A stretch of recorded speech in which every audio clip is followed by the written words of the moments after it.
Hi friends, welcome to our channel. இன்னைக்கு முள்ளங்கி தொக்கு எப்படி செய்யறதுன்னு பார்க்கலாம்.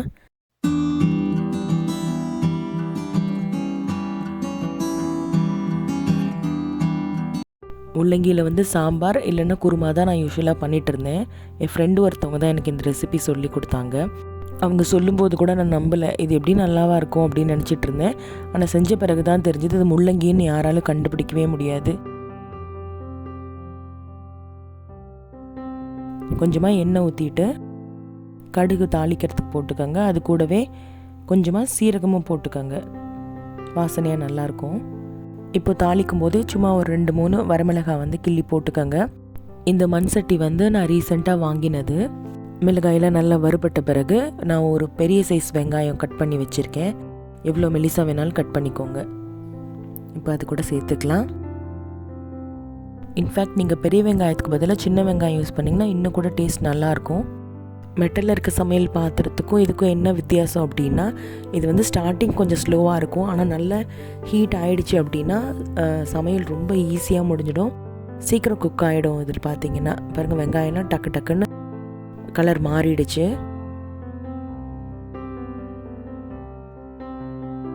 இப்போ வந்து கொஞ்சமாக நான் மஞ்சள் பொடி ஆட் பண்ணிக்கிறேன்.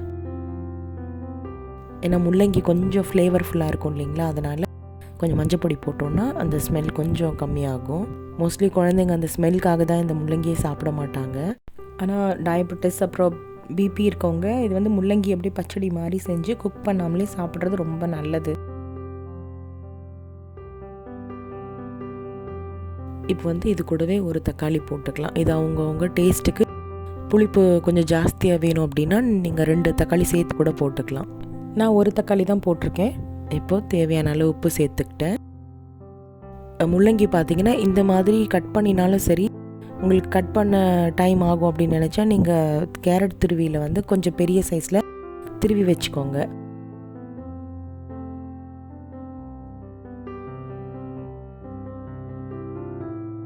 இப்போ நல்லா வேகிற அளவுக்கு தண்ணி ஊற்றி மூடி வச்சிடலாம். நல்ல கலர்ஃபுல்லாக இருக்குது பாருங்கள். இப்போ வந்து காரத்துக்கு மிளகாய் பொடி கொஞ்சம் போட்டிருக்கேன்னா. ஒரு தடவை என்னோடய ஃப்ரெண்டு வீட்டுக்கு போயிருக்கும்போது இது முள்ளங்கி தொக்குன்னு சாப்பிட கொடுத்தாங்க.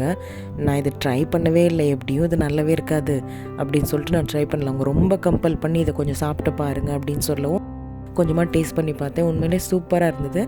இது கூடவே வந்து இறால் போட்டிருந்தாங்க, குட்டி குட்டியாக இறால் இருந்தது. நான் கொஞ்சமாக டேஸ்ட் பண்ணி பார்த்தேன், சூப்பராக இருந்தது. நம்ம இன்றைக்கி வந்து இறால் போட போகிறதில்ல, அதுக்கு பதிலாக நம்ம வேறு ஒரு வெஜிடபிள் இது கூட நம்ம போட போகிறோம். தேவைன்னா கொஞ்சமாக எண்ணெய் எக்ஸ்ட்ரா கூட ஆட் பண்ணிக்கலாம். இன்னொரு விஷயம் வந்து நம்ம மண் பாத்திரத்தில் சமைக்கும் போது நேச்சுரலி அதோடைய ஃப்ளேவரே இன்னும் நல்லாயிருக்கும். இப்போ கொஞ்ச நேரம் மூடி வச்சுடுங்க. இப்போ இந்த ரெசிபிக்கு வந்து ஒரு சின்ன ட்விஸ்ட்டு கொடுக்குறோம் நம்ம.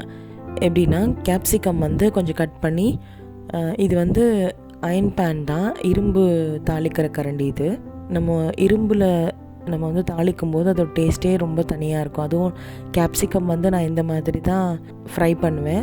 அது ஸ்மோக்கி ஃப்ளேவரோட சூப்பராக இருக்கும். பொதுவாக கேப்சிகம் நீங்கள் எந்த ரெசிபி கூட போட்டாலுமே அது ரொம்ப ரிச்சாக காமிக்கும். இந்த மாதிரி இரும்பு சட்டி அப்புறம் மண் பாத்திரம் இதிலெல்லாம் சமைக்கும்போது எப்பவும் சமைக்கிறத விடவே கொஞ்சம் டேஸ்ட்டு ஜாஸ்தியாக இருக்கும். அது மட்டும் இல்லை, நம்ம ஹெல்த் பெனிஃபிட்ஸும் இதில் ரொம்ப ஜாஸ்தி. உப்பு போடுங்க. உப்பு போட்டுட்டு கொஞ்சம் எண்ணெய் ஊற்றிட்டு வதக்கி விட்டோம் அப்படின்னா க்ரன்ச்சியாகவும் இருக்கும், அதே சமயம் கொஞ்சம் லைட்டாக குக்காகவும் இருக்கும். இது நம்ம டைரெக்டாவோ இல்லை முள்ளங்கி கூடவோ போட்டு வேக வச்சோன்னா ரொம்ப வெந்து போயிடும், அந்த க்ரன்ச்சினஸ் இருக்காது. கேப்சிகம் வந்து ரொம்ப வதக்கணும்னு தேவையில்லை. இந்த மாதிரி ஜஸ்ட் டாஸ் பண்ணாலே அது ஓரளவுக்கு ஹாஃப் குக் ஆகிடும். முள்ளங்கி ஆல்மோஸ்ட் குக் ஆகிடுச்சு. ஸோ இப்போ மேலே வந்து இதை எடுத்து கொட்டிக்கலாம். கேப்சிகம் இந்த மாதிரி டாஸ் பண்ணி நம்ம எந்த ரெசிபிக்கு போட்டாலுமே அதோட டோட்டல் ஃப்ளேவரே வேறு மாதிரி இருக்கும். எவ்வளோ மொக்க ரெசிபியாக இருந்தாலும் சரி, இது சூப்பராக மாற்றி விட்டுடும். அதனால பச்சை மிளகாய் போடுற எல்லா ரெசிபிக்குமே கூட நம்ம கேப்சிகம் கொஞ்சமாக போடலாம். அவ்வளோதான், ஆல்மோஸ்ட் ரெடி ஆகிடுச்சு. இது நம்ம சப்பாத்திக்கு கூட டிஷ்ஷாக வச்சுக்கலாம். ஆக்சுவலாக இன்றைக்கி நான் மதியானம் லஞ்சுக்காக சாப்பாட்டுக்கு தொட்டுக்கிறதுக்காக சைட் டிஷ்க்காக தான் செஞ்சுருக்கேன். இப்போ இதவே வந்து நான் மெயின் ரெசிபியாக லஞ்சுக்கு பேக் பண்ண போகிறேன். அதுக்கப்புறம் நான் இதுலேயே என்னோடய பையனுக்கு வந்து நான் லஞ்ச் பாக்ஸுக்கு வேண்டிய சாதம் நான் ரெடி பண்ண போகிறேன். ஒரு முக்கியமான விஷயங்க, இது வரைக்கும் நம்ம சேனல் சப்ஸ்கிரைப் பண்ணாதவங்க ப்ளீஸ் சப்ஸ்கிரைப் பண்ணுங்கள். அப்படின்னா தான் நான் போடுற வீடியோஸ் எல்லாமே உங்கள் நோட்டிஃபிகேஷனில் வரும்.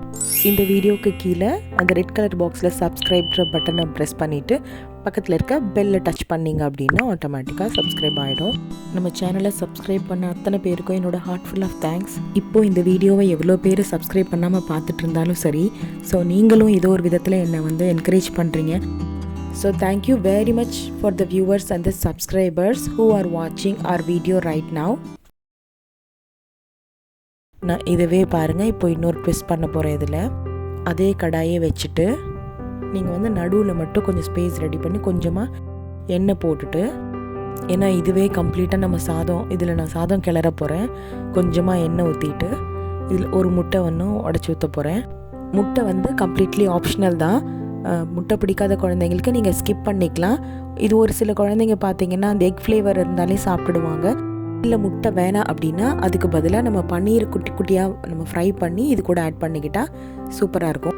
இது கூடவே உப்பு, கொஞ்சம் பெப்பர், வேணும்னா கொஞ்சம் ஸ்பைஸியாக சாப்பிட்ற குழந்தைங்க அப்படின்னு கரம் மசாலாவோ இல்லை ஏதோ ஒரு மசால் போட்டுக்கோங்க. நான் கொஞ்சமாக கரம் மசாலா போடுறேன். இது கூட சாதத்தை போட்டு கிளறிடுவேன், அவ்வளோதான். மோஸ்ட்லி நம்ம ஹாட் பேக் யூஸ் பண்ணுறோம் அப்படின்னா தாராளமாக முட்டை செஞ்சு கொடுக்கலாம். அப்படி இல்லைன்னா இந்த மாதிரி நீங்கள் ஈவினிங் குழந்தைங்க வரும்போது செஞ்சு கொடுங்க. முட்டை ரொம்ப ஆறி போயிடுச்சு அப்படின்னா அதோட ஸ்மெல் ஒரு மாதிரி இருக்கும். ஒரு சில குழந்தைங்க சாப்பிட மாட்டாங்க. நம்ம டிஃபன் பாக்ஸ்க்கு பேக் பண்ணுற ரெசிபி எதுவாக இருந்தாலும் சரி, ஒருவேளை சாம்பார் பிடிக்கல, குழம்பு கிளறி கொண்டு போக பிடிக்காத குழந்தைங்களுக்கு இந்த மாதிரி ட்ரை ரெசிபீஸ் ரொம்ப யூஸ்ஃபுல்லாக இருக்கும். அட்லீஸ்ட் நம்ம பொரியலில் கூட இதே மாதிரி மெத்தட் நம்ம இன்ஃப்யூஸ் பண்ண முடியும். எந்த பொரியல்னாலும் அது கூட கேப்சிகம் அப்புறம் முட்டை எல்லாம் நீங்கள் பொரியல் பண்ணி சாதத்தை கிளறி கூட ஈஸியாக கொடுத்துடலாம். அவ்வளோதாங்க, ரெடி. இந்த மாதிரி ஒரு நாள் உங்கள் குழந்தைக்கு செஞ்சு கொடுங்க. எப்படி இருக்குன்னு சொன்னாங்கன்றதை கமெண்ட் செக்ஷனில் சொல்லுங்கள். அப்கமிங் வீடியோஸில் இன்னும் கொஞ்சம் இன்ட்ரெஸ்டிங்காக பெட்டர் ரெசிபீஸ் நான் கொடுக்கறதுக்கு ட்ரை பண்ணுறேன். இந்த ரெசிபி பிடிச்சிருந்தது அப்படின்னா லைக் பண்ணுங்கள், உங்கள் ஃப்ரெண்ட்ஸ் அண்ட் ஃபேமிலிக்கு ஷேர் பண்ணுங்கள். உங்களோட ஒப்பீனியன் எதுவாக இருந்தாலும் சரி கமெண்ட் செக்ஷனில் சொல்லுங்கள். நான் இன்னும் கொஞ்சம் என்னை இம்ப்ரூவ் பண்ணுறதுக்கு அது ரொம்ப யூஸ்ஃபுல்லாக இருக்கும். எப்படியாச்சும் நம்ம ஃபேமிலி மெம்பர்ஸ் இது பிடிக்காது, அது பிடிக்காது, இந்த காய் வேண்டாம் அப்படின்னு சொல்லாத மாதிரி எல்லாத்தையும் சாப்பிட வைக்கணும். ஸோ அந்த மாதிரி டிஃப்ரெண்ட்டான ரெசிபீஸ் ஏதாவது இருந்ததுன்னா கூட கமெண்ட்ஸில் சொல்லுங்கள்.